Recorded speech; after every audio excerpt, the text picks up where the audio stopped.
an AI a few months ago, and I guess AI is just part of everything now. But there's a book that we're celebrating tonight too, and I also want you to know that maybe it's spelled incorrectly, but we're going to have a talk next month and it's going to be at the Internet Archive in San Francisco. So we go back and forth often between here and the Internet Archive, which is a lovely, building with 4 columns and it's an old, great big old church. But the person there has a whole laboratory thinking about AI and consciousness. And he's got I don't know why he has funding for this, but anyways, he's going to be quite philosophical, but he's based in neuroscience and in technology. It's a very exciting talk. So please come to that.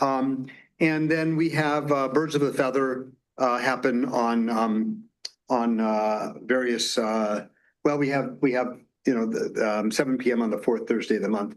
But let me see if I can get. Did everybody get invited? It's like online co-working, right? Yeah, it's online, right? And so the meeting starts pretty much now.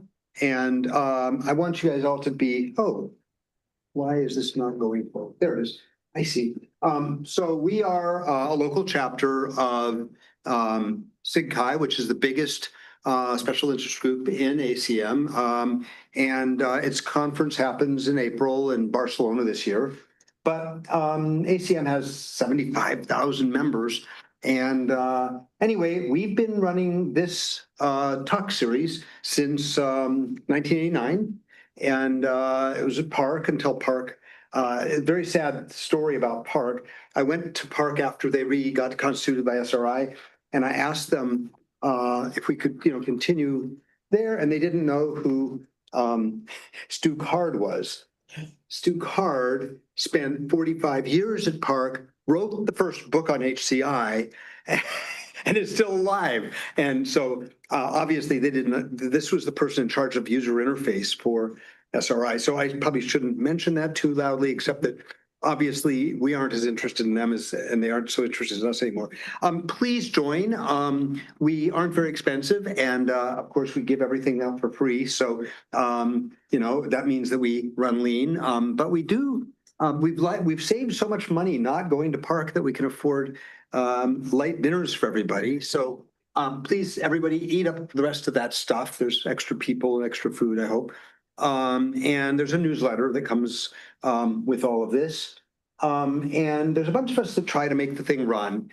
And right now, I'd love a designer to redo our little pin. I'm going to give out pins instead of T-shirts. So maybe you want to help me with that. One of the designers here.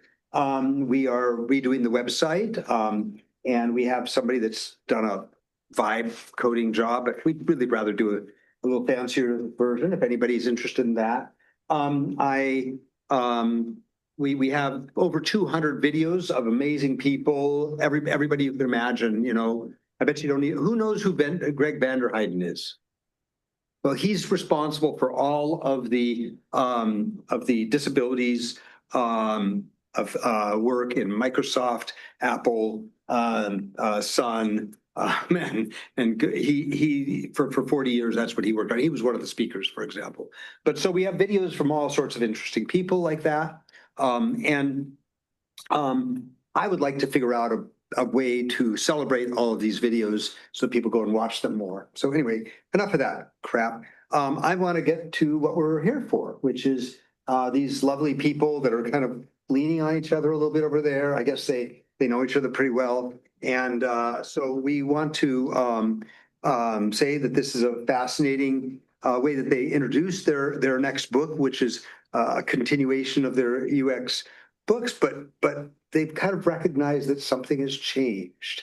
And that's kind of exciting to have somebody really actually be willing and able to change with changing technology. And these people have illustrious careers. We heard about the possibility of learning about working on UX in government from Elizabeth.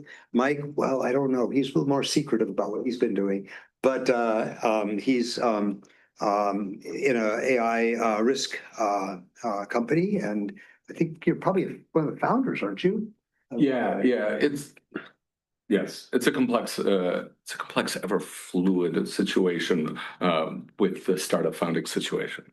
As it can, as startups can be. So without much ado, I will turn it over to you, and I hope you guys look up next month's talk also, and let me stop sharing so you guys can do your thing.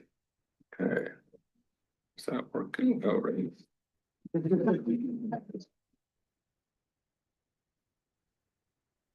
go. Yeah. All right. So we're going to talk about essentially there are a lot of talks about UX and AI and design and AI and research and asterisk AI. We wanted to talk about something a little bit different. This came out, and we'll talk more about this. This came out of our work writing a book. And what we want to talk about today is generally not going to be the how-to. There will be some how-to. There's a little bit of how-to, but like there's a million blogs that'll tell you, like you can watch TikToks about how to make workflows with blah, blah, blah. That's not our thing, at least not today. What we wanted to talk about was essentially some larger trends that we had observed. Liz, do you want to? Yeah, so I'm gonna move us along to, oh, by the way, yes, that is a mortar and pestle. And we will get to why there's mortar and pestle later. Just keep that in the back of your head. By the way, As you grind through the talk. So for those of you who are on the live stream and not in the room, we'll reintroduce ourselves. My name is Elizabeth Goodman. Please call me Liz now that you've met me. I'm a researcher and service designer, first for corporate R&D in the 2000s. And then for the past 10 plus years, I've worked in government digital services. I have a PhD from UC Berkeley's School of Information. I'm happy to talk to anybody about the whys and wherefores of getting a PhD and working for the government. And I'm now focused primarily on health and human services. You can click the link and find me on LinkedIn. Mike? Thanks. So I didn't expect to be, but I became kind of a creature of Silicon Valley. So I've been working here for a long time. The gray hairs, the beard tell you that.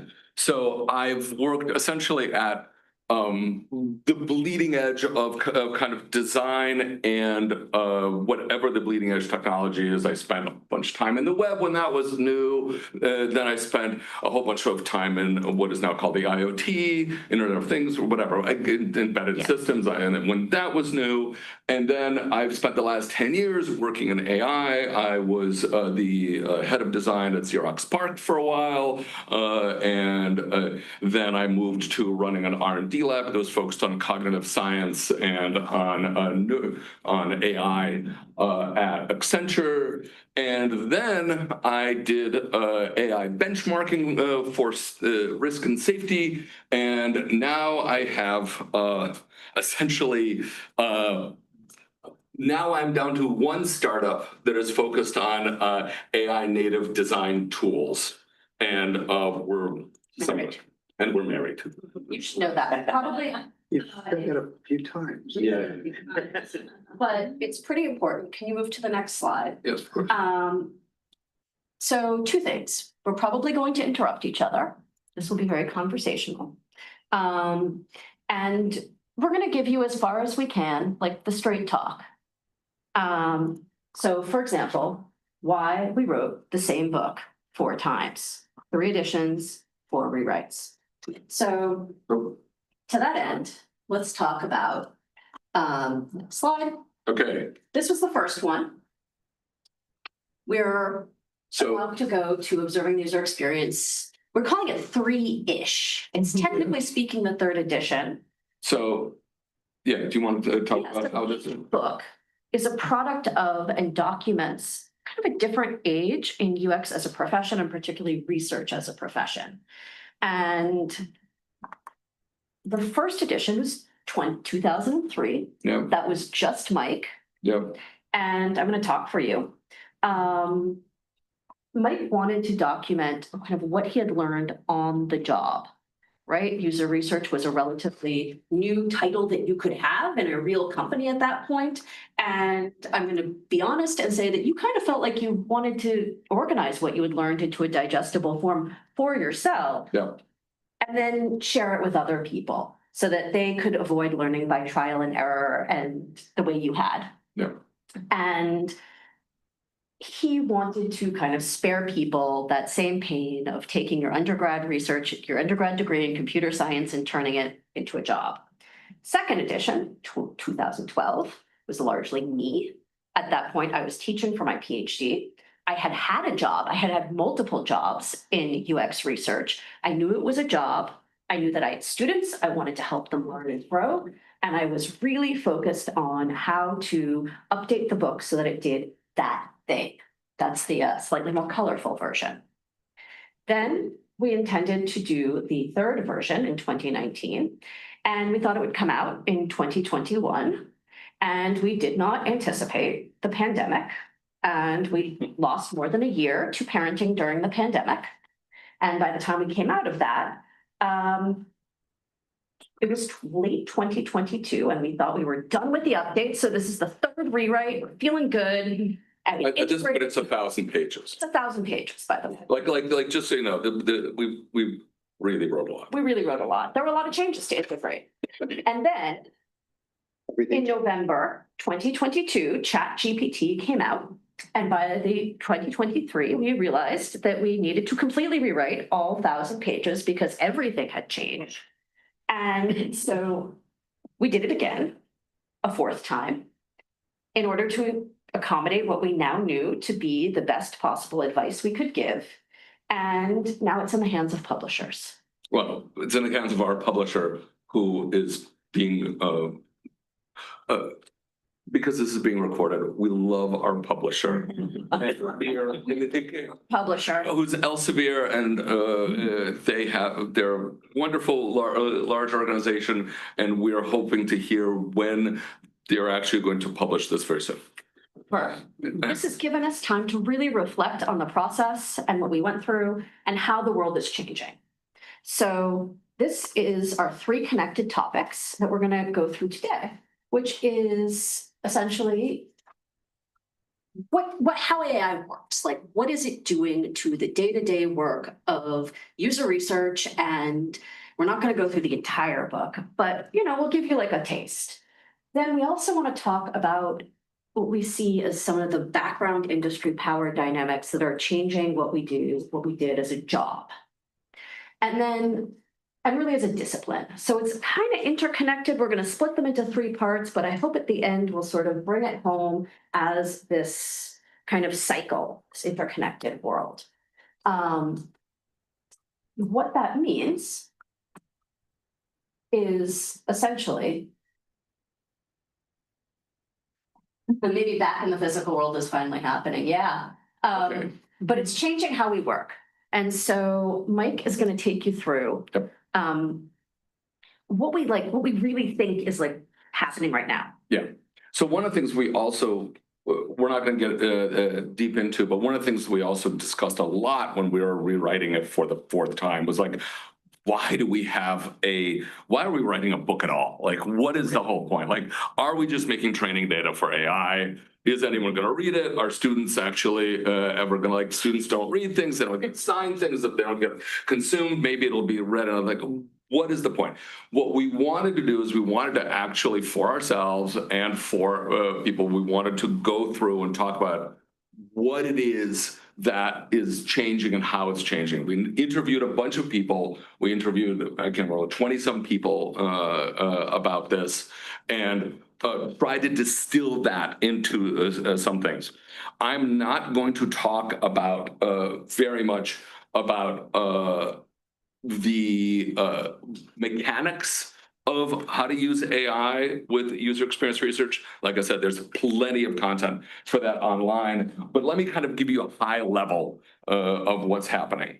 So, hold on, can I Yeah, bring this in because yeah. Now Mike has to read the speaker notes. yeah, I have to read the speaker. So we have, for those of you who are online, we have two computers. I can see only the slides. Liz can see only the speaker notes. Thank you, Google Slides. So, And what's on the phone? so on the phone is our timer so that we actually know how long we're talking. So, one of the things we did is we actually dropped a bunch of methods from the third edition. And we looked at what, like I said, what are people actually doing? And so let me just give you a very, very quick roll of like all the different ways that AI really in the last 24 months, in the last 36 months has completely changed or has largely changed the way that UX practice is happening. So we used to have an entire thing about how to do transcription. Transcription is now free. You should transcribe everything. Every single thing should be transcribed, right? Like it used to be expensive. There used to be an entire way, okay, whatever, it's free. So preliminary analysis of those transcripts is now also much easier. You throw it all into Notebook LM, you query Notebook LM, you get summaries, they can be coded, you're not having to do laborious coding, you can, it goes back to ground truth. Great. You can do automatic video editing. You can do things in multiple languages because everything's translated, more or less. I know there's a translator in the room. We all know it's not that easy. But for certain things, yes. You can look at if you want to find out about translation allows you to watch an unboxing video from Romania and understand exactly what the experience is just by watching it on YouTube and turning on translation. That was not possible until quite recently. You can now do that.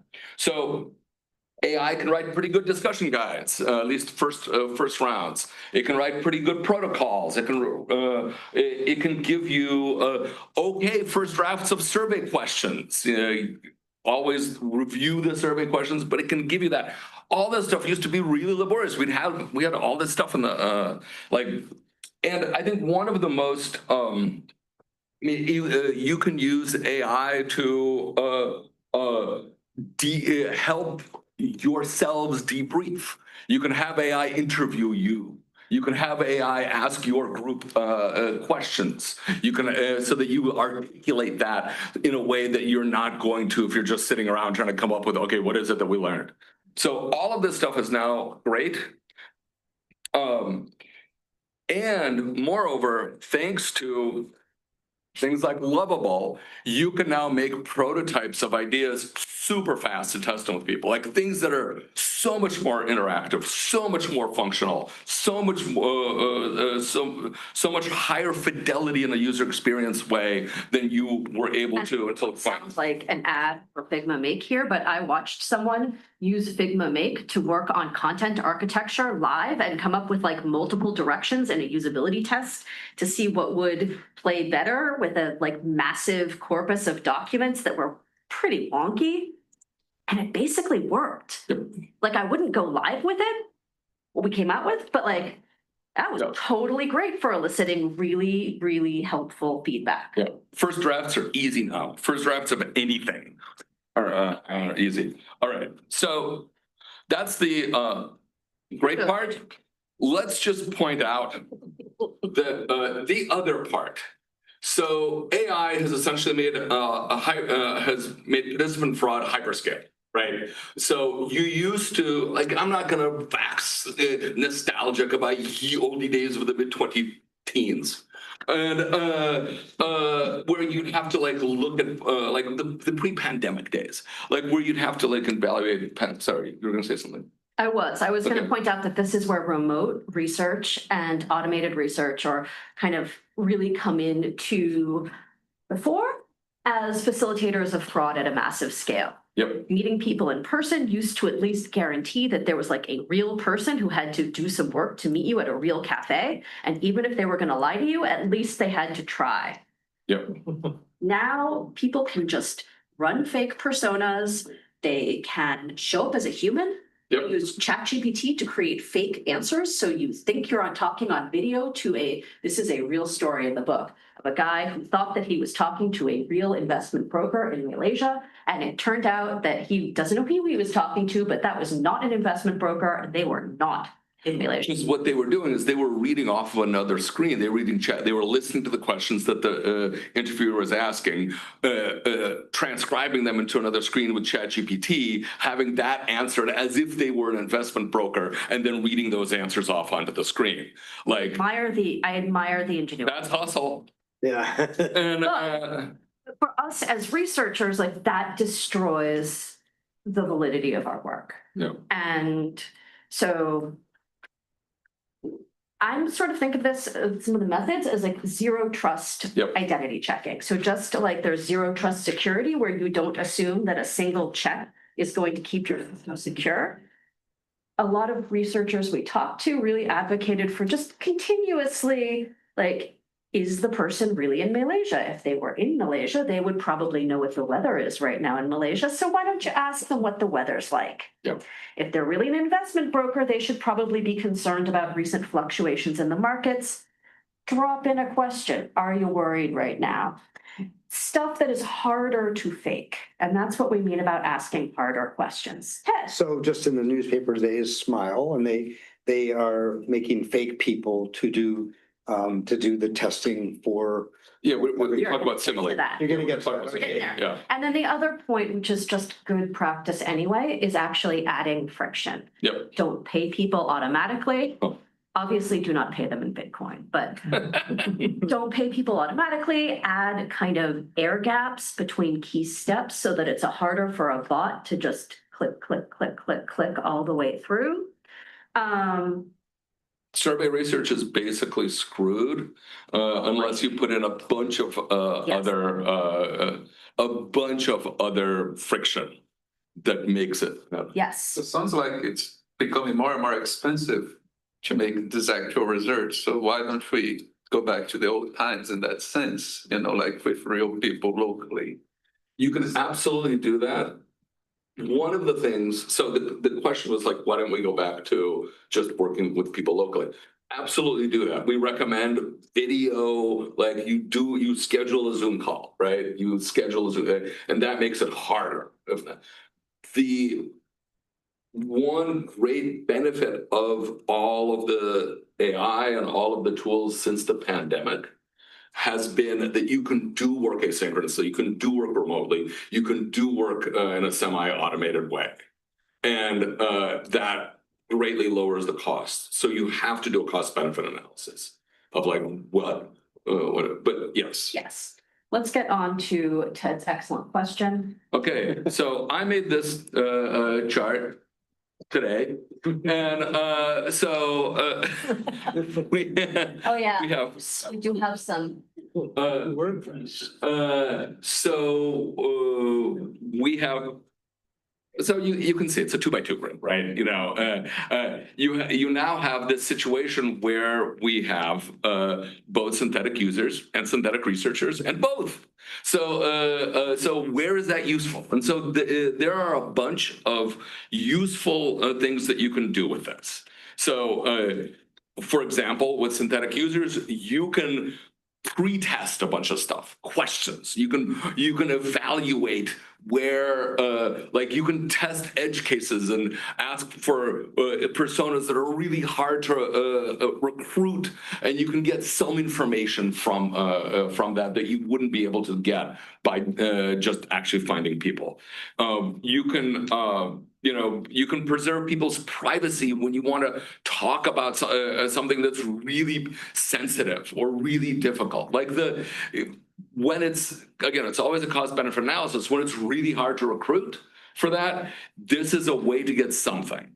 Or if you're doing research that involves trauma or extremely stigmatized or sensitive behaviors, even if you are going to talk to real people, like maybe consider talking to a chatbot first before trying out your new questions on real people who have real emotions. Yes.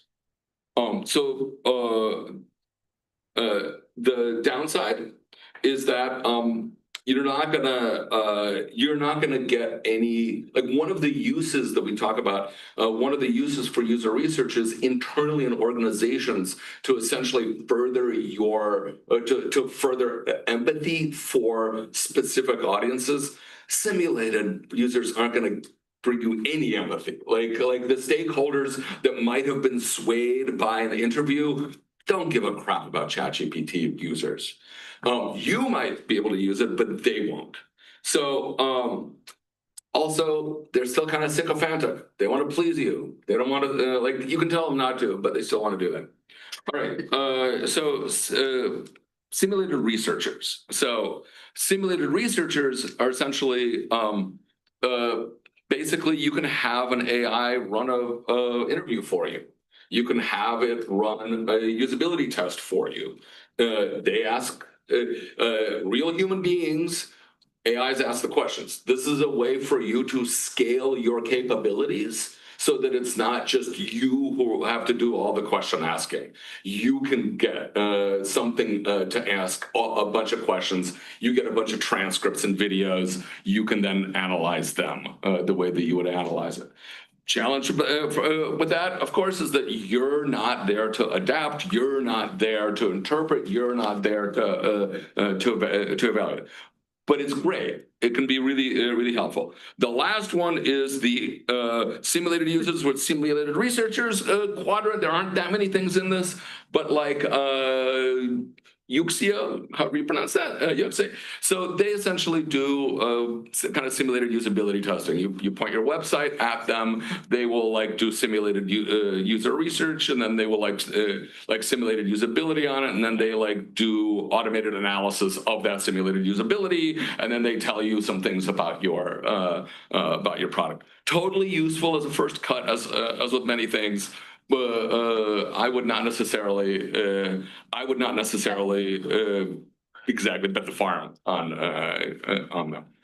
What we will see throughout this talk, by the way, is that Mike really likes using AI tools and I really don't. So the two of us together balance out to one More or less. reasonable person. No, actually, no. It's like I just reduce your reasonableness. Once again, we're married. But there's a reason why I'm the one with the AI startups. So there's a quick question about synthetic users, right? So if you're recommending using them for hard to recruit populations, and they're powered by LLMs that are biased by Western and majority group discourse, how do you balance that? Well, it depends on what kind of hard to population. Like if you you can still have like you're absolutely right. So the question is if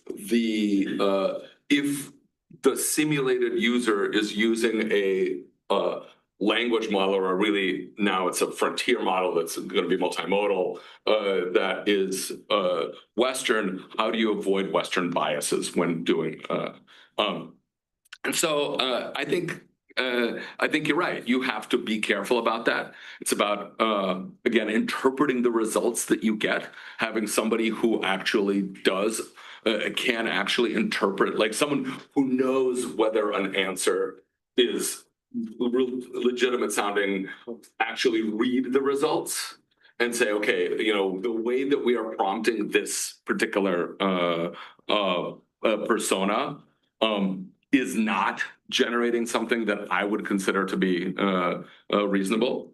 One of the ways that you can, to some extent, this is not, if you prompt or if you do the entire thing in the language, if it's not English, the models tend to be a little bit more culturally accurate. And so, but there's a ton of What I would say is that my sort of cut on it as someone who took all the research methods classes, is that if you have a hard to research population that nonetheless produces an extraordinary amount of internet text, like people who have an extremely rare disease and are very online because they want to find other people with that rare disease, you're probably going to get better results than if you're trying to use this technique with a hard to recruit for population that is not very online or that does not produce. Online is for me is sort of a shorthand for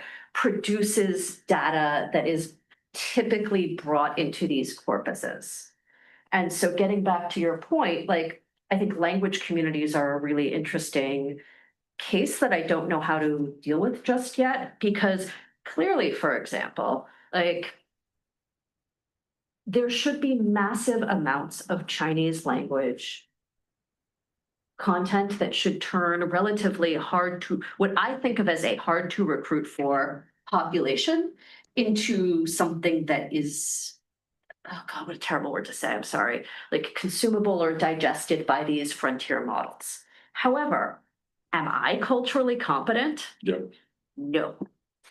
What I do and what I have done and do is I go to someone who is culturally competent, who is fluent, who is a native speaker, ideally, hopefully from the same general region, and have them do that work for me.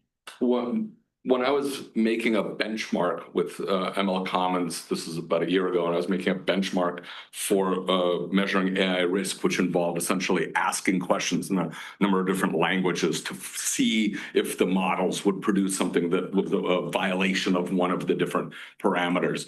We constructed all of our questions such that we had language experts review all of our questions, because there's nuance like that we can use translate, like we can translate anything. And our initial corpus was all translated, but then we hired people who are regionally, and you can also do that online now, which is great, who are regionally capable to review what we were asking to make sure that it was actually meant what we thought that it was supposed to mean. So, and this gets back to the why we need traditional research, or why certain kinds of traditional skills are still and methods are still really valuable. We still need to speak the correct language. Yes. There's some questions on Zoom popping up. Oh. So if you guys want to give a look. So in the interest of time, we have a bunch of, like, I would say, if it really can't wait, send it to Edwin, and Edwin will ask it. We'll ask it. Otherwise, we have a bunch of slides we want to get through, and then you can ask questions later. Sorry. Also, we may end up answering your questions albeit by talking very, very fast. Yes. Yes. Okay, so we wanted to also say, is there still room for traditional, quote unquote, traditional user research, like user research the way it was practiced 10 years ago? In the oldie days. In the oldie days of 2012, when I was so excited. Yes, maybe even as far as 2016. So yes. I mean, this is where we're talking about ground truth. Like, you need to gather ground truth, like, and you need to gather ground truth on a regular basis, which may be just once a year, in order to validate that all of the other tools are actually producing things that dovetail with what people who are you want to be your audience, or who you want to use your tools actually say. You, like, again, in the first 2 editions of this book, we were like, leave the building. We're like, now we're like, you're not gonna have time to leave the building. Maybe once a year, leave the building. Like remote work and, augmentation of your existing capabilities. Yes. We're not saying don't do this. We're just saying that in the actual organizations that we work within, with the actual expectations that we have, we still need traditional research, but we have to figure out how to argue for it and explain why you got to do it. And one of the things we always want to point out is that, and we just went through talking about this, that like frontier models have real capability limits. Like, I love that you're going to have a talk about AI and consciousness. Like, we're we're not trying to get all woo-woo about like humans and, how special it is to be a human in the world, but it kind of is. Like, there are real things that are not I was encoded. totally shaking my head as you were saying that. I know you Yeah. were. There we go. No. But point it out. Shut up, Mike. But is that frontier models do not contain all of the relevant Yes. data. They just don't. You can be as optimistic as Mike is and still be very clear that technologically speaking, you're not gonna, you get out a frontier model, what you put into it, and the whole of our experienced reality is just not gonna be put into it. For two reasons. One is the types of data that typically get in there. And then two is just time. Yep. The world is changing far too quickly for a frontier model to just always be up to date on every single niche topic that you could ever possibly imagine. Particularly, again, if you work with communities that Why are not not? terribly I'm internet-y. really curious about it. Why not? Why could not keep up with it? Well, I mean, so there are technical limitations in terms of training, but those are going away. There is a distinguishing between real and fake information that's still going on. So I know, maybe this is apocryphal, but I heard through somebody who I basically trust that there's a person who is a professional journalist who works full-time as a journalist who has the audience of one, which is a frontier model. They work as a journalist for the frontier model in order to be able to sift through everything that's going on, in order to be able to say, okay, this is real information, this is not real information. Maybe that's a temporary job. Hopefully the person will still be able to have a real job. But I think that, but also there's a lot of information that's not on there. There's information about like, okay, you can figure out like what the current TikTok trends for 12-year-olds are pretty easily, but can you figure out how actual 12-year-olds in Northern California respond to those TikTok trends? It's really hard. Because there's this tidal wave of information that's irrelevant to the question that you're asking, and you still need to be able to ask that question. So that's that's where you need to go and get that information. You need to go out and actually, or bring in and ask that person. Mixed methods is also still hard. Like some of these are just, you kind of want a person there, like when you want to moderate a discussion, and sometimes. Go on. And sometimes it's just difficult. Like mixed methods, it's hard. Like we just don't have. Maybe that's somebody's startup, a good mixed methods user research AI tool yet. So, and the last thing, which Okay. we'll return to, is kind of what we think of as the social contract of synthesis. That the point of getting together, like let's say we all get together and we make a journey map and we're bringing together a bunch of different sources. Some of those are the firsthand understanding of people who might be in the room. I do a lot of enterprise research, so I'm often doing it with the people who are the sources. Maybe it's other people who aren't themselves your users, but who have some sort of belonging in the process of constructing the product. The process of doing the work of doing the synthesis is of all of us agreeing in conversation that we all stand behind this thing, or at the very least are willing to not complain about it too much outside of this group. And that we've made there's the apocryphal, not quite true, Betty Crocker story about how you have to put the egg into the cake mix, which turns out to unfortunately be not true, but it's a good story. Such a We'll good tell you later, Ted. We'll tell you later, Ted. I was doing this talk and realized, and I was doing historical research when I wanted to use this analogy, and I realized that it was not in fact true, like so many great stories. I'm still gonna use the analogy. Like, there is a social contract that goes into making a thing together. And if you don't make the thing together, do you still get the same level of commitment and agreement to the decisions that come out of that thing? That's our issue. Let's go on. Okay. All right. Here, move forward so I know what it is I'm supposed to say here. So what we ended up with the book explicitly stepping back, because there's a lot of stuff that was going on at the same time when we were rewriting the book last year. And we wanted to talk about how UX and UX researchers' roles have changed.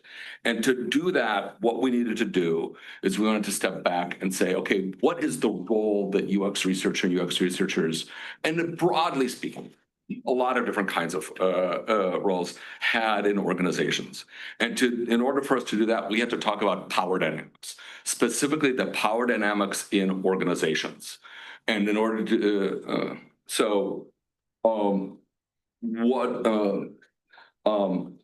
where that goes here, let's talk about this. And so, so I love Lewis Mumford. If any of you have never read Lewis Mumford's work, he was a big mid-20th century intellectual that talked about urbanism, talked about technology. He actually started talking about automation in the 1930s when he was looking back at like the early 20th century. By 1970, he wrote this quote, which was explicitly in reference to cybernetics. Which was explicitly reference to a number of different things, including kind of the role that technology plays in authoritarianism, those kinds of things. So what we want to say is that what we're seeing is not new right now. The thing that all of the angst that's on LinkedIn about, is this the death of design? Will any engineers have jobs in the future? All of that angst, we're not saying that that's not true. It's absolutely good questions to ask. They're just not unique to our time. They've been true for 150 years, just in different contexts. We're just now seeing this context. And specifically, what we're seeing is that knowledge work is now becoming like factory work was. And anything that is automatable is being automated. And so what Mumford was essentially saying, do we have another? Okay. What Mumford was essentially saying is that if you do something more than once as part of your job, odds are is that you're going to be automated out of a job. That being said, I'd also like to point out that this is my second time being automated out of a job because I came of age in the 90s when I trained as a graphic designer. And for those of you who remember the onslaught of Adobe PageMaker, that was horrible. It just destroyed my career progression. So I want to be clear that like this happens again and again and again. And if you are on the outside, you look at these awesome new tools and you think this is so amazing. From my personal perspective, from my egocentric perspective, what an amazing extension of my capabilities in the world. I have new realms that I can explore. And if you're the person whose job is whose identity is being automated away, it feels terrible. Like it felt really bad to have people pick up Kai's power tools, which I know dates me, and say, ooh, I'm a cool graphic designer now. It's like, oh my God, I was supposed to be paid to do this. And now anyone can buy it for whatever, $19.99 off the shelf of the store. So what we are going to say here is that AI is part of this transformation, but it is a symptom, not a cause. The idea that there is sort of technologically determinist idea that there is this independent force called AI, which rushes through the world and like a hurricane and transforms everything in its path is okay, not totally wrong, but is also not thinking clearly about necessarily kind of the larger swath of what we've seen in the tech industry and power dynamics in the tech industry. And so I'm going to take a pretty standard sociological view and talk about power as kind of the ability to shape the world. Power is both kind of, it's not an abstract question here. Like, we can see it in observable day-to-day experience in terms of relevance. So what questions or topics are treated as salient by members of your organization, or even comprehensible? Like, if you show up a meeting and you say something about responsible AI, everybody looks at you as if you have talked about purple AI or bananas AI or Prada AI, right? That means that you've said something that is profoundly outside the scope of what is accountable or thinkable. That's power. Power kind of excludes stuff from our thinkability. It's also about reward and rejection. So what sorts of actions in your industry or organization will get you a bigger salary or a fancy title or a chance to speak in front of a group of people at a place like this? Sometimes you also get rejected. You do something that you think is going to work out and it doesn't. And then, of course, resource distribution. So who or what is allocating the rewards and the rejections? Like, who gave you that bigger salary or that fancy title, or gave you the look of, what are you talking about, Liz? And then had everybody else in the table turn to you and give you that same look. I will tell you why I'm saying this, because when I was a researcher at a large corporation that shall remain unnamed, periodically I would say something at a table full of computational economists, and they'd all give me that, you have just made a statement that does not compute look.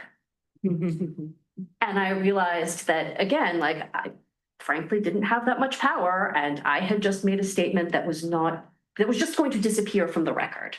It was like I never said it. So we put this chart in here. I just wanted to call it Clear. clear. So this is layoffs FYI, for those people who follow it, like basically it tracks layoffs in the tech industry. Most of those layoffs have nothing to do with AI. And as you can see, like even recently, like the bump isn't that huge because of AI. The layoffs are happening because there's other things that are going on in the industry that are causing there to be ebbs and flows and decisions. And those people are going to get laid off, and someone's going to make a decision to lay them off, regardless of what technology is going on or how that is happening. There's a big lump in there that's about moving. Now that we have Zoom, we can move all of these expensive people from North America, or you can move their work elsewhere. There's lots of people all over the world. They're available 24 hours a day. We can move their work. So we lay off everybody in America. Great. That has nothing to do with AI. It has nothing to do with Zoom. It has everything to do with a set of decisions that are happening about how those organizations value that work.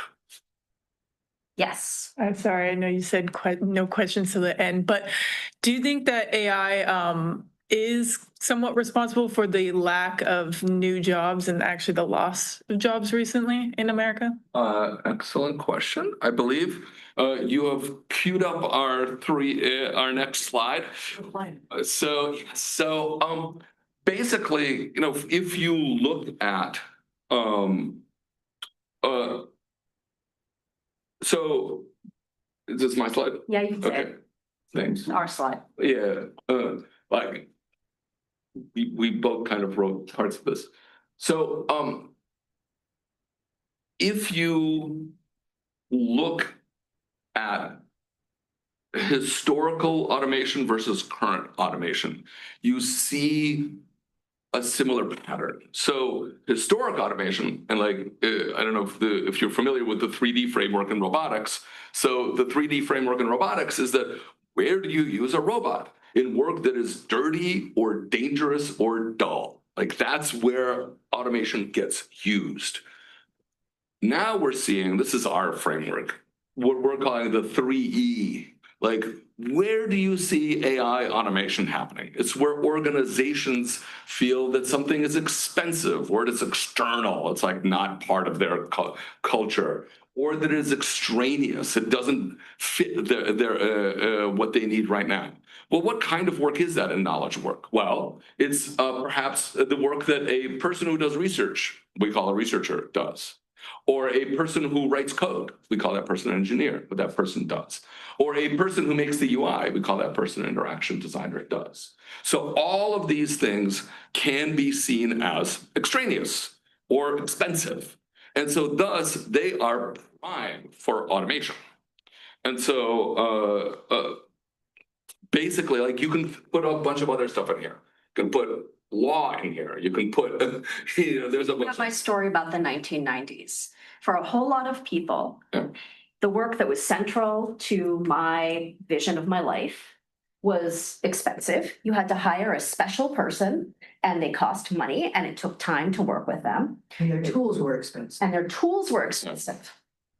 And their degrees were expensive. That 20 years that they spent learning how to be a graphic designer's very expensive commitment. Their egos were also expensive. That is a judgment that I think is actually not accurate about either designers or other people. I think that seriously, like Ted, I think you have a chip on your shoulder about graphic designers.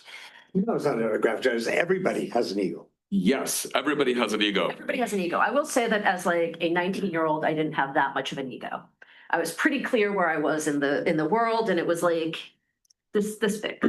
But I could also see where I was external, right? Like to work with me, you had to have handoffs, you had to have meetings, you had to have series of reviews. I would sort of go off and do something and I'd come back. There'd have to be a communication. And that I was also kind of extraneous. Like my clients didn't really see my skills as completely necessary to their success. I was kind of a person they could hire to support them, and then I would go away. They wanted the end result. They didn't want necessarily to talk to you, so to speak. No, you're right. I mean, yes, exactly that. And I didn't take offense at it. Right. I just knew that that was what my place was in like the world of book publishing. I design the book cover and then I go away and let the editors do the thing that they really care about, which is making the deal to buy the next Harry Potter. True story. Mm-hmm. So who defines what is expensive or what is external or what is extraneous is very contextual. Okay. So, ironically, yeah, can you move that forward? Yeah. So this is ironically, there's actually a lot more user research than there was a while back. There's a lot more user research, but there are in fact fewer researchers. And one of the ways in our work that we did this, I kind of mapped this out. This isn't a very accurate chart, but I kind of mapped this out. If you look at the last 20 years, like the first 10 years, you can see that from 2006 to 2016, kind of like basically the realm of the first edition of our book, roughly speaking, kind of the roles don't change. Like user researchers are doing user research, they're going out and doing usability testing, they're doing contextual inquiry, they're doing but increasingly, the length of time that they have to do that shrinks. So they used to have, maybe if they were lucky, a couple of months, then it became a couple of weeks, maybe became a month. And that's where you see, for those of you who are around back in the oldie days, you see the rise of discount methods. Like there's this entire thing, guerrilla usability. That you see all this.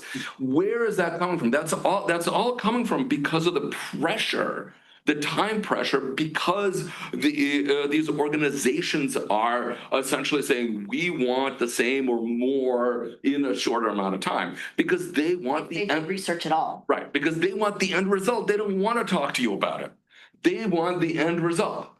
So then in 2016, you actually start seeing this other shift, which is that UX research shifts from UX researchers. This is where the role change happens.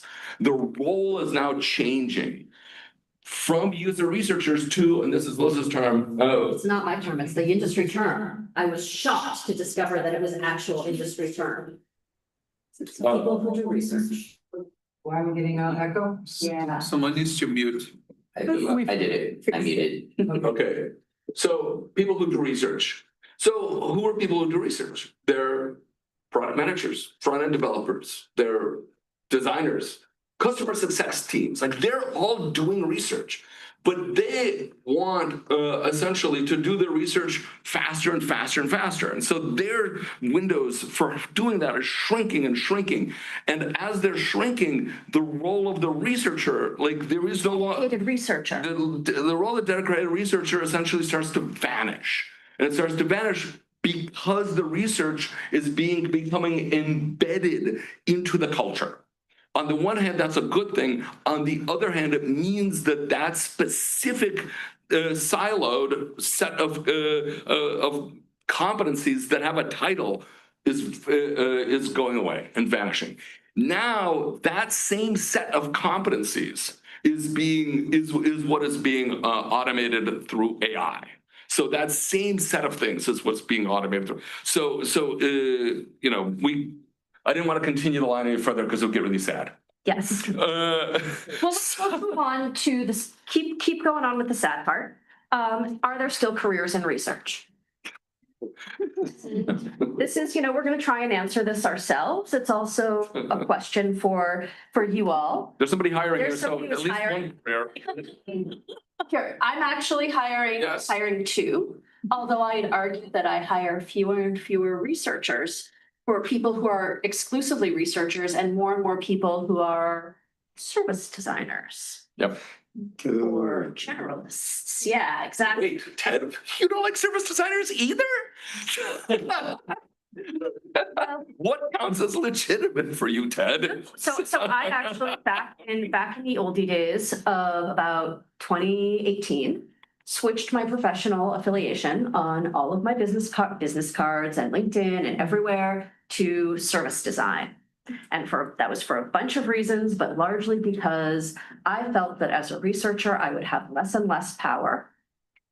We just talked about power to shape the world to the way that I thought it should be for the best outcomes for everybody. And that if I were a service designer or a design lead, I would have a lot more power. Admittedly, I would not have as much power as product managers and engineers at that time, but realistically speaking, am I going to become a hardware engineer? No, I am not. So I took the path that I could see working for me. Yeah, I don't know if we're probably going to talk about this later, hopefully. Don't get too attached to titles. Talk about that later. Yeah. Let's talk about career progression and what it was, what it is. Okay, so this is coming from us as people who have been around the block for a while, who wrote this book 4 times and who have been teachers, mentors. We still show up at universities and do crits. So traditionally, career progression, not just for research, but for a lot of fields, like my favorite, graphic design and then interaction design, was kind of guild-like. You started off as a beginning researcher, an apprentice. People told you what to do. You had direct management. Then you became kind of a mid-level lead or manager, AKA a journeyman, still working under the guidance of a head of research. And you could kind of look at your life and see it kind of moving up that hill or up that ladder. Or you could become an independent consultant, which is what Mike did. Yes. And people are still doing this, and you learn to hustle. There is no ladder, there is just you and your ability to bring in clients. That is also a completely reasonable career that worked for a lot of people for a very long time. Today, what we're seeing for at least the guild structure is that it is disappearing. What you see is entry-level people wearing multiple hats. Sorry to the entry-level people who are watching this, or congratulations to the entry-level people who are watching this. And product managers are taking over that mid-level journeyman sphere where they are directing work and probably still doing some of it themselves. And then a very small number of very, very experienced senior people. And I'm lucky enough generationally to be one of those senior people. The challenge is that it's unclear whether there are going to be any more senior people ever again. Because there's no trajectory. If you cut out the role of middle managers, or I shouldn't say middle managers, it's pejorative. I mean, like the mid-level guys, like the leads who've been doing this for, let's say, 7 to 10 years. How do those people become senior? And then how do the entry-level people get the coaching that they need to do the work? That is a, frankly, mystery to us right now. Yeah, we wish we had clear guidance for all of you, and we wish all of you luck in that trajectory, but we don't know. Here's what we do know. So, thanks. This looks different than from when so ground truth is still gold. So ground truth is the thing that researchers or people who are doing research are going to be able to bring to the table that nobody else can. That they can essentially find that ground truth. And the importance of ground truth is that it validates all of the other things. Like that's when we talk about essentially deliverables as contracts, every deliverable is a contract that essentially says, I stand behind this research.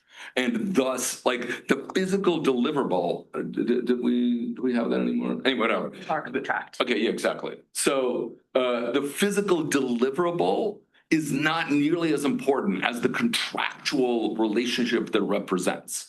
The physical deliverable, like whatever that is, whether it's a design or it's research, like that is not nearly as important from an organizational standpoint as the fact that it says, I made this, I have truth behind this, I will stand behind this, and this documents the fact that I did all of this work to stand behind this thing.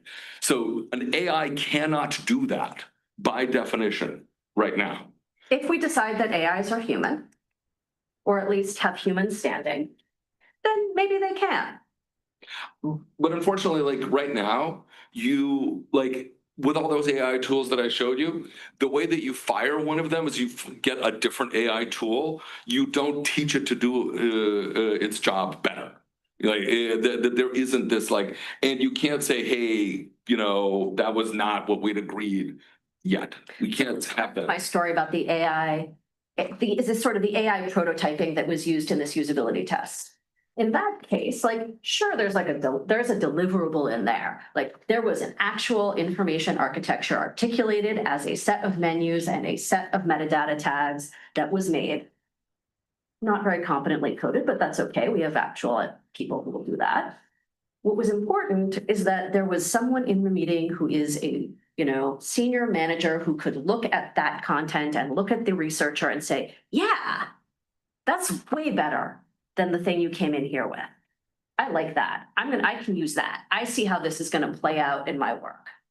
That is what is going to allow us to move forwards, not the okay, but frankly kind of half-assed code that underlies Yeah, absolutely. the prototype. And so the last thing is that if we're going to give you any advice, is that you have to be aware of the power dynamics in the organizations that you're working in, no matter what those organizations, no matter what those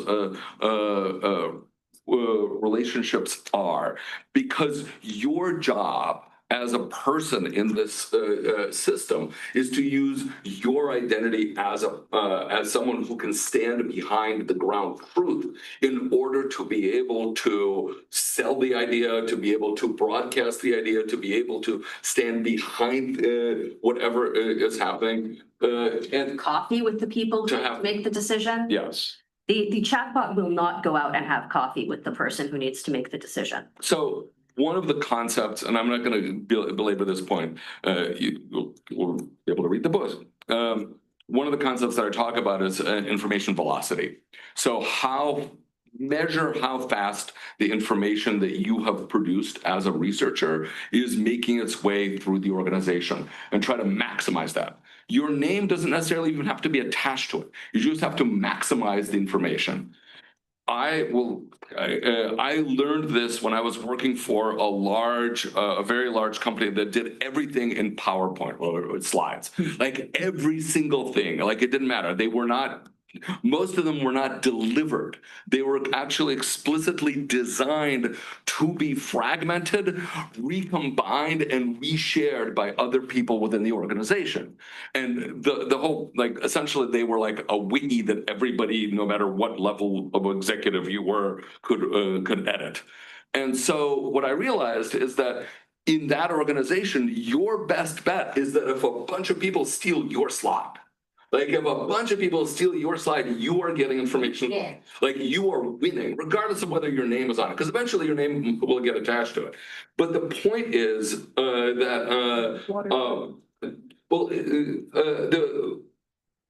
the point is that you need to understand the organization that you're in, and you need to understand how that organization creates power, distributes power, values power.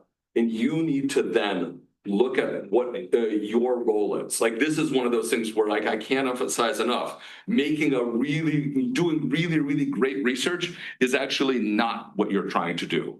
What you're trying to do is you're trying to create great outcomes for the organization. And good research is going to help create good outcomes. But the goal is the outcome, not the research.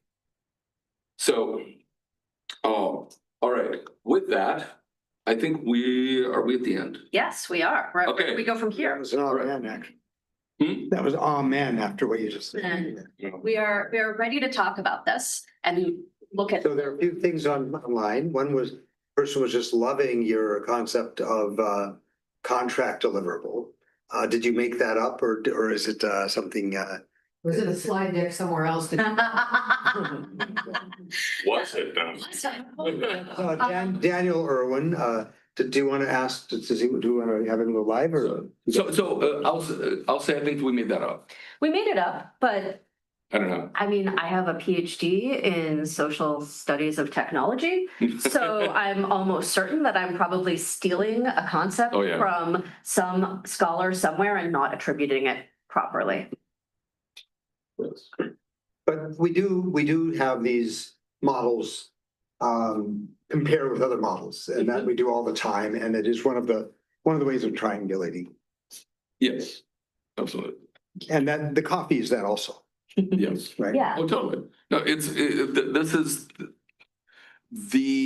one of the things that we recommend that everybody does in your organization is, and I've been talking about this for years, for really decades, turn your research tools inside out and use them on your own organization.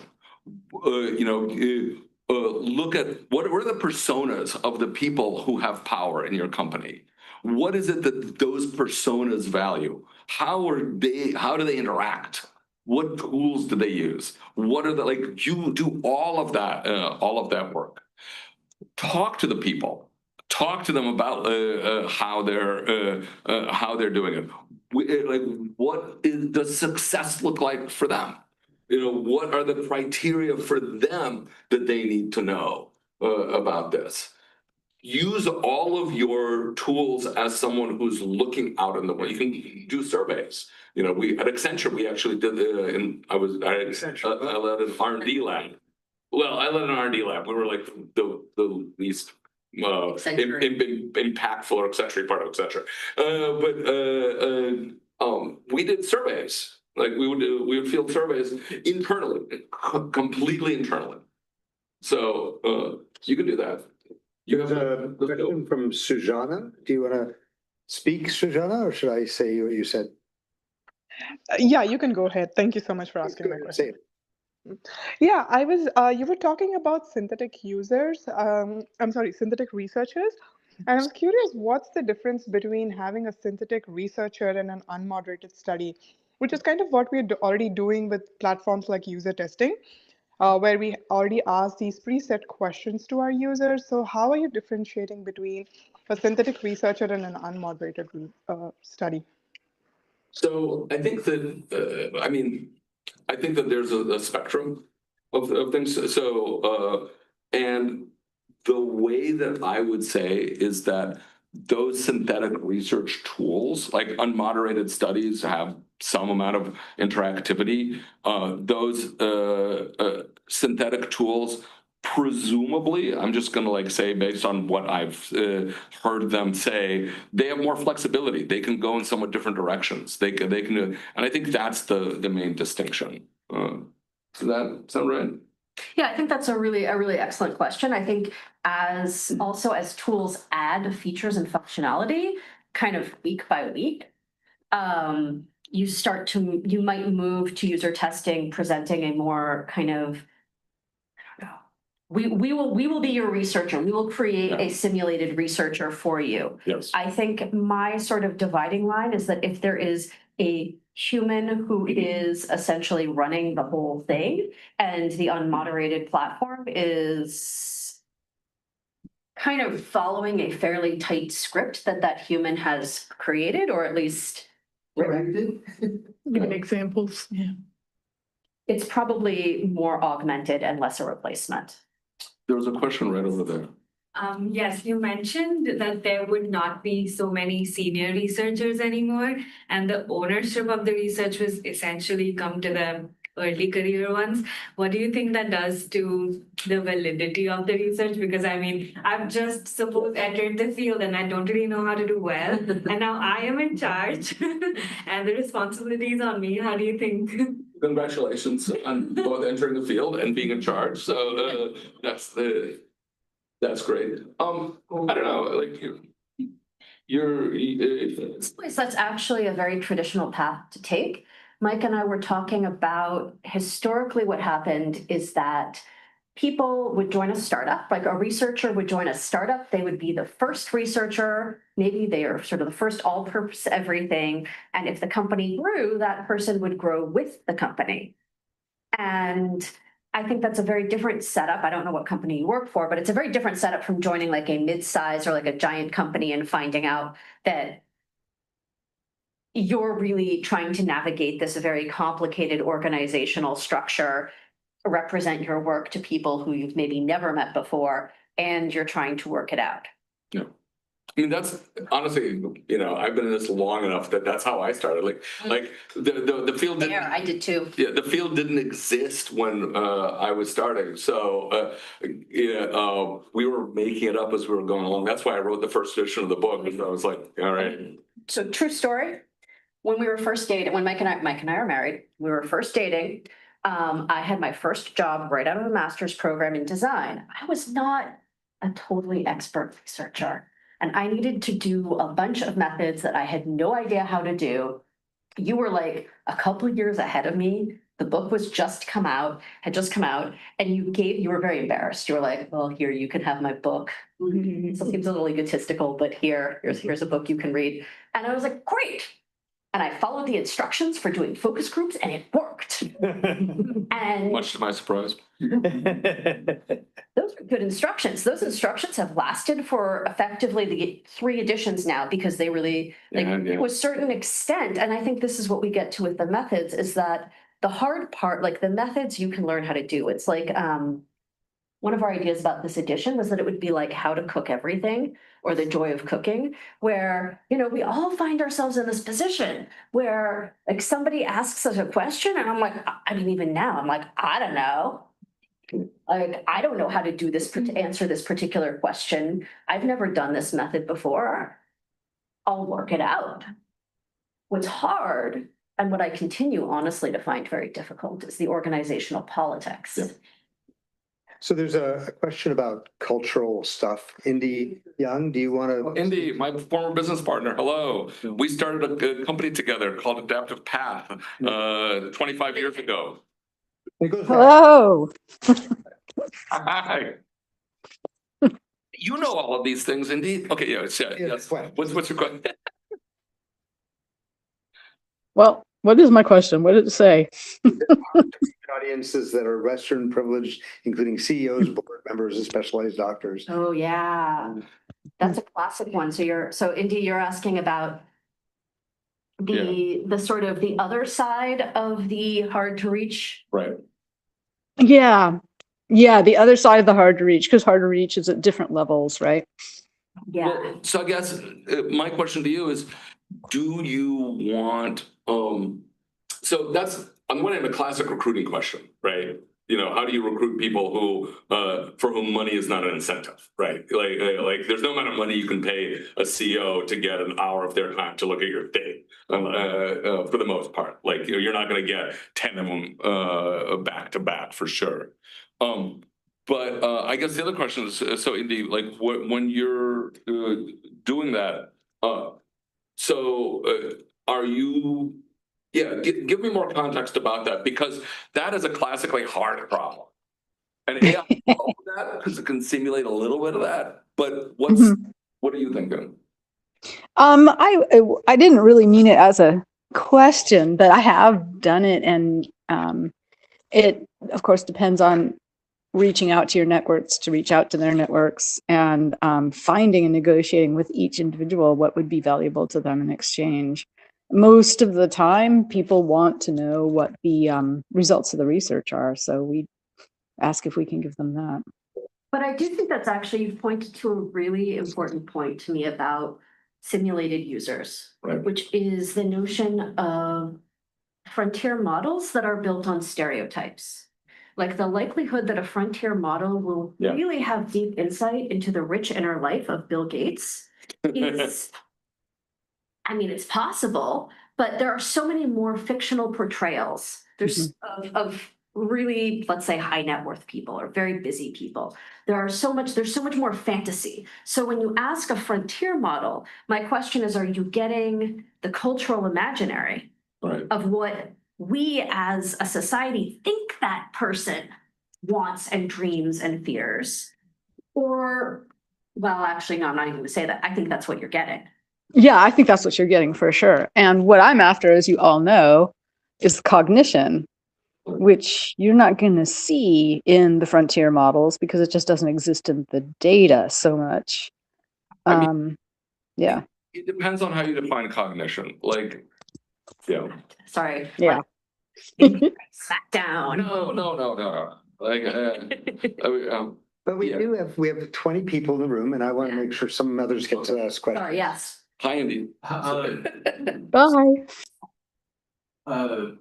One of the things that kind of became, especially around talking about service design, and this is something that I've also chosen that pathway, going from industrial design to getting an anthropology master's, then realizing that any anthropologists who want to do work really should just be service designers, because it's essentially what anthropologists do in most organizations. We just don't talk about it in this way. So I'm like curious about if that role is done correctly. It does seem threatening, I think, to a lot of organizations, because it is looking at the, like, once you start taking that service and you start talking about how that service is delivered, and then we were talking about blockers in government for a while there, like that starts going up to positions that could be seen as threatening. And I've gotten myself into those positions by seeing too much of the system and trying to just do what's ethical, and that's always frowned upon. So like trying to figure out like what is that space? Like, is it ever going to reach a point where you know, there, even though maybe it can't be super easily AI automated, it's too threatening to kind of allow that to have power in an organization? Wow, that's a really good question.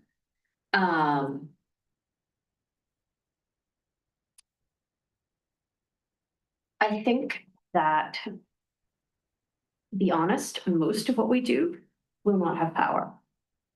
Like when we think about like, you know, real power to like make things happen, like locally speaking, I think often service designers have characterizing what one does as service design often gives you an easier path, because if you're looking at, say, breakdowns in, I did this once, like I looked at how long it actually takes a provider of diabetes coaching services to sign up for a very specific health insurance payment program.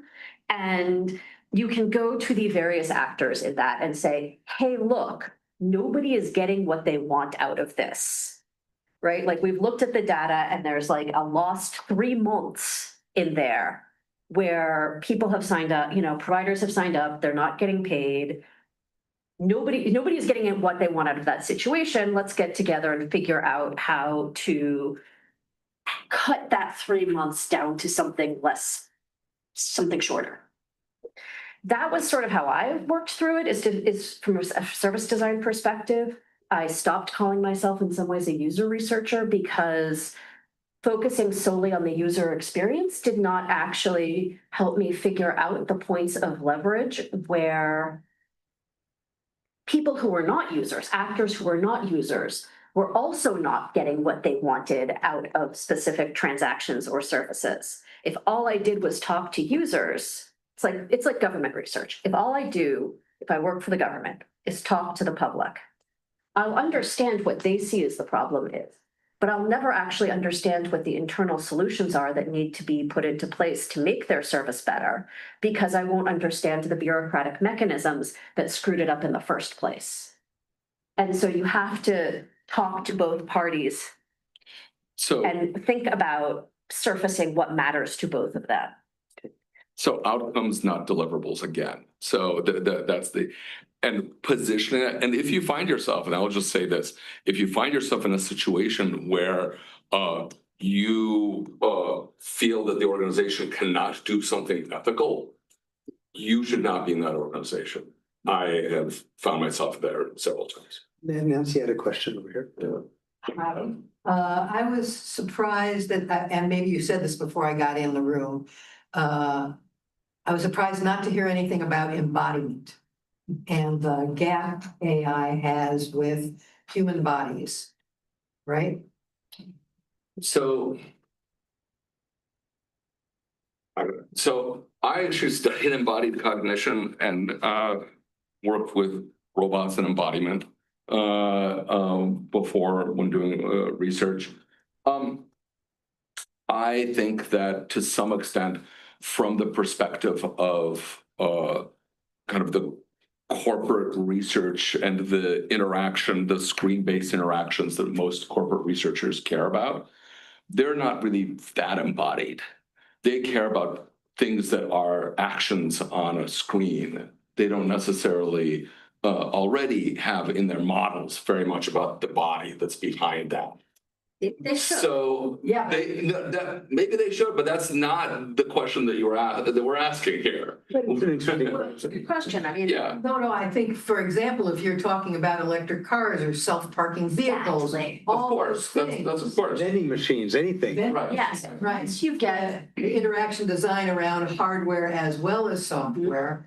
You've got to think about the fact there are degrees of freedom of human movement that machines don't care about, but they all care about. So they don't yet, they will soon. Like right now, you can already see multimodal models that can essentially fuse a bunch of sensor data. Instead of having a body, they can just look at a bunch of camera input and they can kind of understand how things are happening inside a space based on what's going on in the cameras. So they don't need a physical body to do experiments. They know what's going on. You're already seeing some of that. And so that's getting pulled into the frontier models increasingly. Now, again, does that equate to having a human body? Of course not. But what's the situation that you're talking about? And what are you looking at? I think so for those of you who are not in the room, I was rolling my eyes behind Mike because I'm very much on the the sort of experiential side. So it's not all cognition. It's not all cognition. There's a fair amount of emotion and attitude in there. Or even just, the way our bodies work is that most of our decisions happen before we think. So, that is always the problem with asking people to report on the self-report problem, is that people often, they make decisions at a level before speech, and thus what they tell you is kind of a post hoc rationalization. There's also, I could argue that we have all of this work around taste. We have all of this work around touch. That being said, back in the oldie days, I spent a lot, since we're talking about time and change and growth, in the 2000s, I swore I would never work on the web. I set up my entire career so that I could not do websites. And then when I went to work for the federal government, I discovered that the federal government mostly did not need awesome robots. Or that the parts of the federal government that did need awesome robots was defense, and I didn't want to work for that. So I was going to have to make better websites and better forms. And to your point, Mike, like a lot of that, it is embodied in the sense that, for example, you have to understand, you have to have a conceptual model of a human that includes that human in a wheelchair to understand why a session length of like asking someone to input their birthday, like specific information that they need from specific documents within 5 minutes, or the entire session will close out and they'll have to start again from the beginning. It's just it's a terrible idea. It's a brutal idea. People's wheelchairs just might have to take longer. And so, Or any kind of mobility, dexterity issue. Like there's so many things that lie outside of the conceptual model of human bodies that get implemented into even seemingly very non-embodied web pages that end up being incredibly problematic. That being said, I also look at it and I think, oh, for goodness sakes, if they had, if whatever, the anonymous designers who built this, the anonymous engineers had just asked the internet, like all they would have to do is type in, not even an AI, just a search engine, like characteristics of people applying for Medicaid. Like I think somebody here worked for the AARP, like all you have to know is that by definition, most of your users will have some sort of slowing down of mobility or dexterity to know that maybe it's a bad idea. or degradation of vision. Yeah, like there's so many things. So I sometimes do think that like a lot of the blunt force problems we experience are created by failure to ask the question or failure to consider what is outside, again, power, like what is excluded from the table as a topic of conversation. And I'd argue it's actually not a problem with the frontier models. It's a problem with the, and I don't want to defend the frontier models, but I think it's a problem. It's a failure of imagination on the part of the people building the service in the first place. And that's the problem. It's not about like whether the frontier models are only model cognition versus. We have another question over here. So with the perspectives you have, rewriting the book and everything else, how do you see the curriculums at the university level changing for design, research, politics, communications, and beyond? So you're looking at me. I am looking at you. Or you, yeah. And I'm also thinking about it, but I'm tossing the question to you. So I think that would be a great chapter for you. So our book actually is used as a textbook in many places, or was, and probably will be again, because Elsevier is good at selling it there, or they were.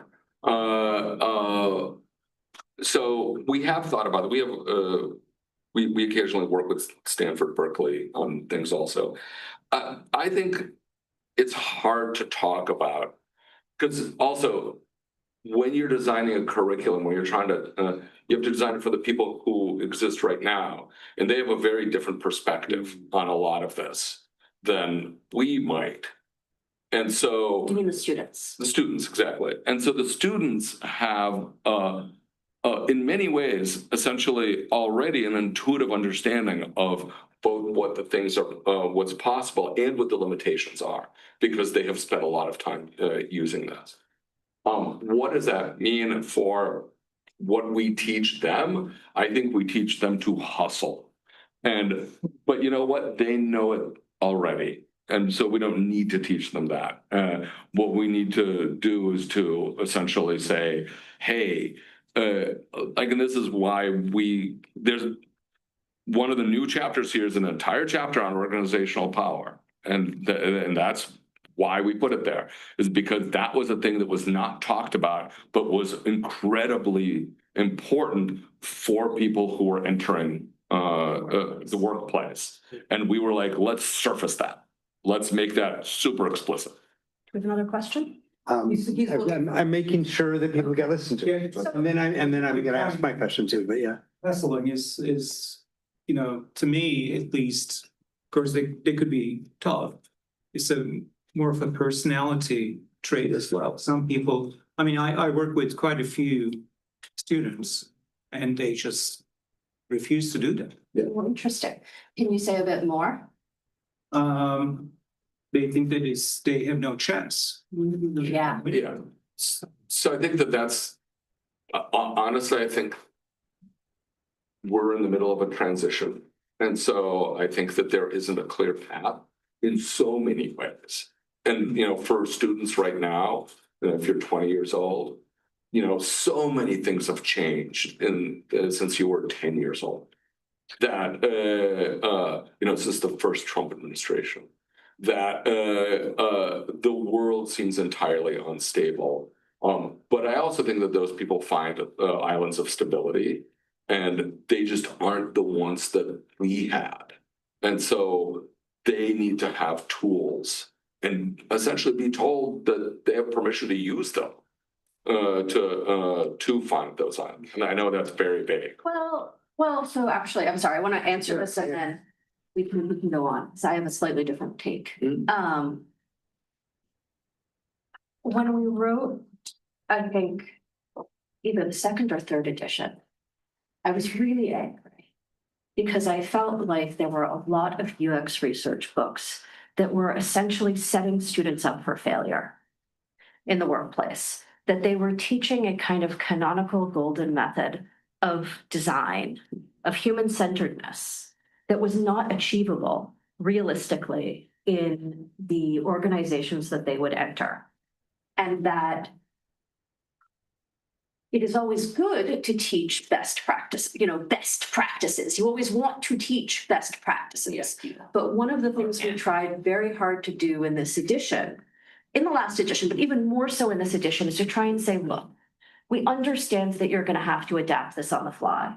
We don't know where you're working, but we want you to have, this is me being very honest, like I want people to have a good, sustainable working life. Maybe they're not going to call themselves a researcher, to your point. Maybe, they're not even doing this in tech. Maybe they're doing it for like a local community nonprofit. And odds are good they will not be able to follow that like beautiful double, the beautiful thing that a lot of companies taught and that a lot of companies advocate. And then I kind of want to believe in. So what do we do? I got to teach people to live in the world as it is and to figure out how to navigate through it. Onwards. Can I do one last? Oh, you started a. I know, that's beautiful.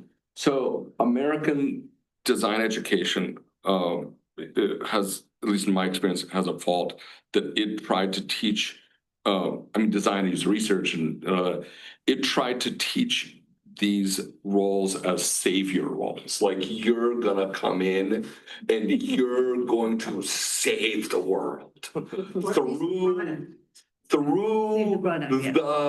the careful laying out of dialogue boxes. And that was, to Liz's point, a total path to failure, if that's what you thought you were going to get. Doesn't want to play gods, come on. But I think it was, but I think it set people up for kind of disappointment, rather than essentially saying, look, there are roles, there are positions, there are activities that you can do to both get ahead as a person who wants to have a career and help the world in the sense that you're helping the organization that you're part of, that maybe if you've chosen well is helping the world. We have a question over here. Sorry, that was just a rant. No, that's fine. Well, my question / statement is basically a reiteration of this. Is a concern about academic integrity. Like people, when the search engine started, everybody was concerned about it. And then Wikipedia, and then now AI. Like, what is academic integrity with AI? Is there any, because I had students that blatantly would copy Wikipedia when I explicitly told them not to. And everybody knows that there's a problem in schools right now. Students are trying to run before they can walk. They are not doing mathematics by hand because they have the calculator. And you're seeing this problem with AI in a larger scale, that can be damaging, especially for life sciences. which is something a lot more sensitive than smartphones, right? So there's that barrier, the ethical and integrity barrier that we have with AI right now. So I want to hear your take on this because you're also academics, I think. So Well, it's somewhat academic. We sometimes do. I will say so. I'll let you answer this question more because I just did a lot of ranting. We have a couple of kids. We have a 14-year-old in high school whose biology teacher, you're talking about the life sciences, writes their biology quizzes using ChatGPT, and the kids know it because they can tell the ChatGPT quirks, and they point out to her where the quizzes are wrong. And so it's not just the kids. That's all I'm gonna say. it's not just about kids. Like if this research, synthetic research, as you called, that can yield ambiguous and questionable results bleed into more important, not more important, but more sensitive subjects and sciences, where is academic integrity with these tools? You know, you might be developing a medicine totally based on AI that actually might cause more damage than good, for example. So I'm not going to say the tools are neutral. They're not neutral. Yeah, they that's my have point. Yeah. too. But I think that's why we teach academic integrity. That's why we teach research integrity. Well, to follow is a different thing. Yeah. That's Well, what exactly. But you can't necessarily, we've all watched Breaking Bad. You can make meth with a bunch of stuff that's you get from the hardware store just as much as you can use it to do something like, yes. So But Elizabeth? Well, yeah, so Sorry. okay, it's okay. It gave me time to think. I think to your point, getting back to the sort of the sense of power dynamics, the more that we reward scale and speed, the more we essentially reward the logic that makes AI kind of, I don't want to say inevitable, but A trend. it becomes something that people, it's feeling like you need to use steroids as a professional athlete. Maybe you even know you shouldn't, but you feel like you're trapped. There's no other way out. And there's sort of, we all want to buck the system, but I think it's very hard to tell people to have a lot of integrity when they have, student loans and rent and so on. So the way that I try to think about it is, how do we set up systems that don't sort of enforce the kind of logic that makes faking stuff with AI seem like a completely reasonable trade-off? What that might mean is working for a smaller company. So, I made a trade-off to, well, you're giving me a look, but no. no, I mean, like, I made a trade-off to work in government and I make a lot less money, and I work in a smaller company that does kind of ethical contracting in a specific way. And I recognize that is a bit of a privilege, but that's kind of how I chose to work with that particular problem of what I see to be individual people trapped in systems that make decisions that are overall not good for the world seem like their best and only choice. I don't know if I can do better than that, frankly. So you had another question over there? No. Okay, and then we're gonna take two more, and then I'm gonna ask a question or two, and then I think people are gonna have to go to bed at some point. Yeah. So my question was, what's on the slide? Where do we go from here? And as somebody in the industry, you're saying that the UX research role might not exist like it is, and maybe it's not called UX research anymore. So how do you reposition yourself to fit into the industry? I know a lot of designers and product designers are calling themselves builders now, or like AI product designers, something so that you can be attractive to employers, I guess. So what do you suggest a researcher might do? I'll tell you the kind of glib answer. Call yourself a product manager. No, seriously, just do it. Yeah, so. 9/10 of the product manager, okay, that's not fair. A substantial proportion of the product managers I have worked with don't do what I expect for product management. Or don't, like, we're operating in different worlds of what we think is going on with product management. So if you just decide to do your best as a product manager, that doesn't seem like it's gonna be that much worse than a lot of other product managers I've met who are also seemingly making it up as they're going along. Yeah, product management is possibly the least well-defined job description in Silicon Valley right now, which means that it has the most opportunity on the one hand. On the other hand, it means that it has like so much like random weird noise. That's what UX research was. Absolutely. Back in the day, That's true. Indy's on the line, like Indy can co-sign. Back in the day, because we're old now, Nancy, like you were here, like weirdos went into UX research.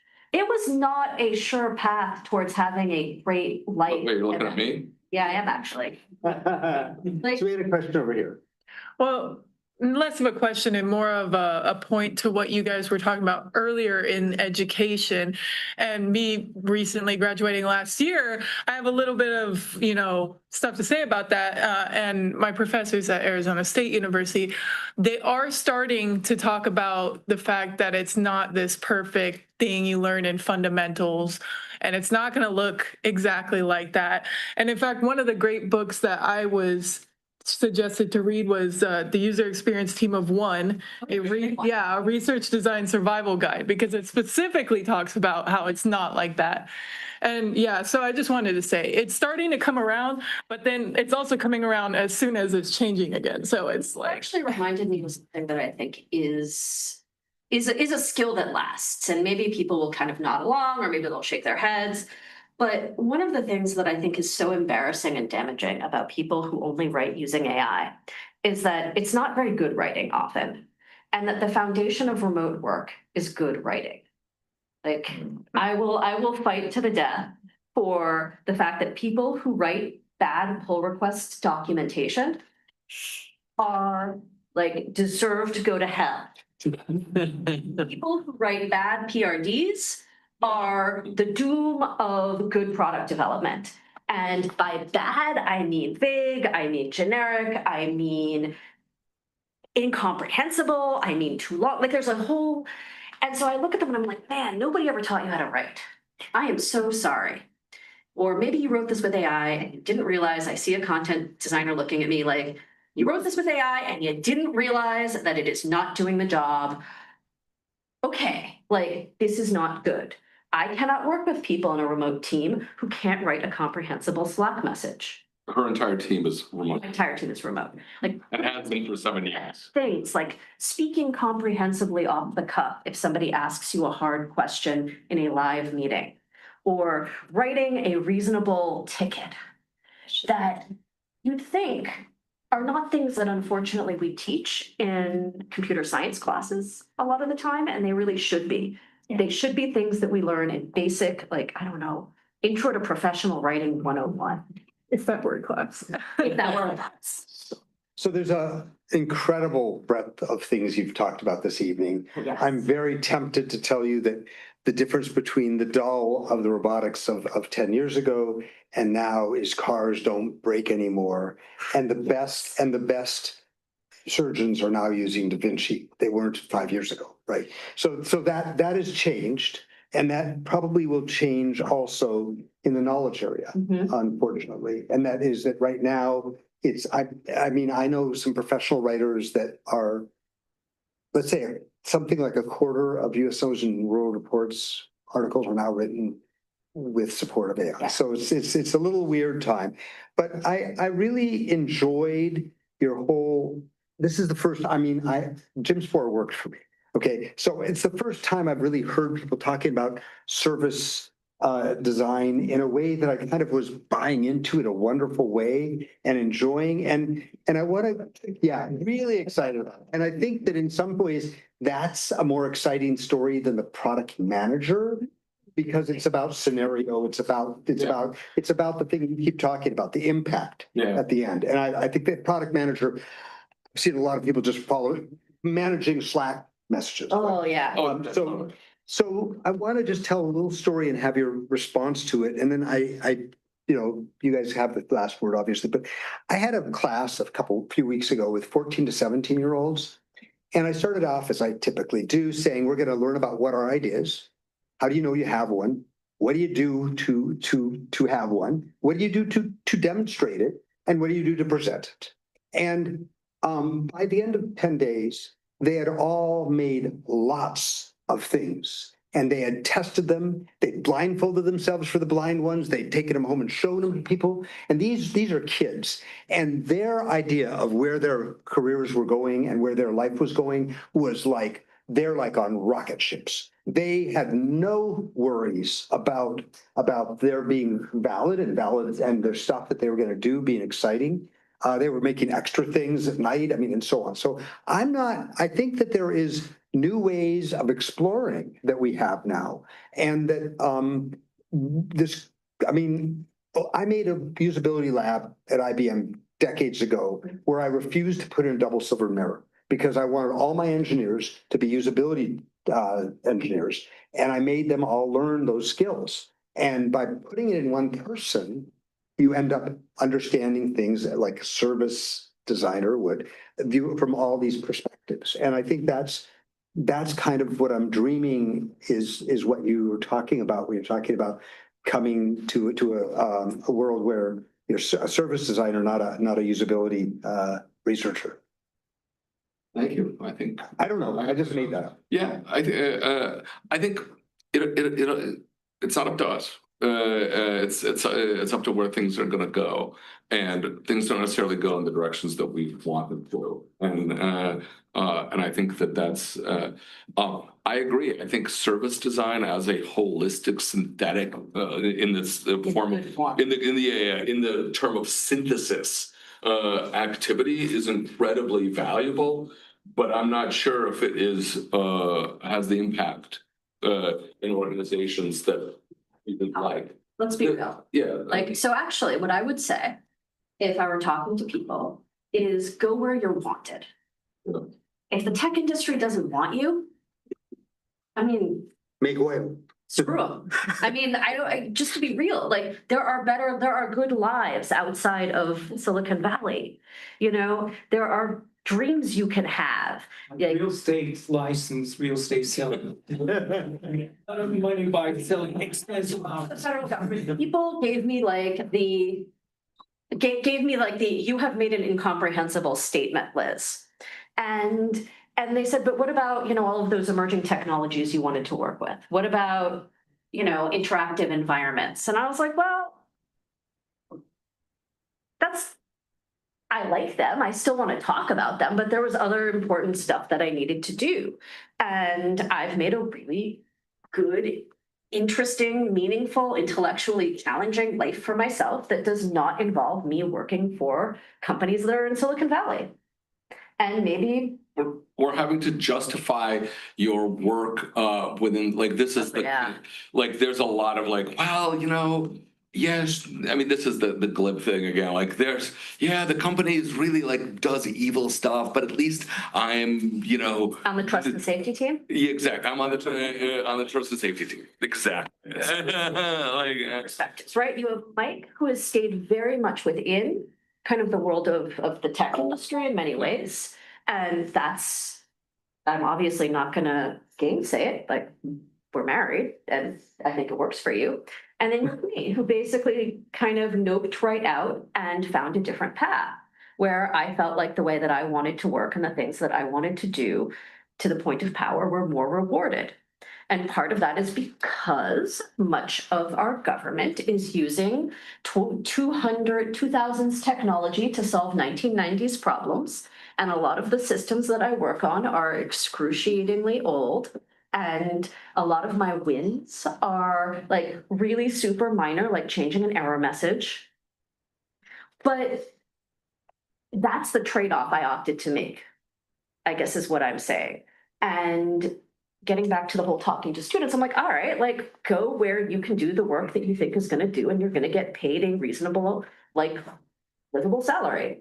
And don't get too worked up about whether it's, a FANG company, because people get laid off from there all the time, As the chart shows. as the chart shows. I want to say that Liz makes tiny little changes and people don't die. Well, that's all. It's great. Yeah. That is also true, right? Like the change is very small, but at the scale of like millions of people, it's quite At large. this point, I don't think any of us want to die. No. And it's a very exciting conversation we're having. And what I want to make sure of is that people that want to leave can, and it's possible some people will stay around and discuss things or eat cookies.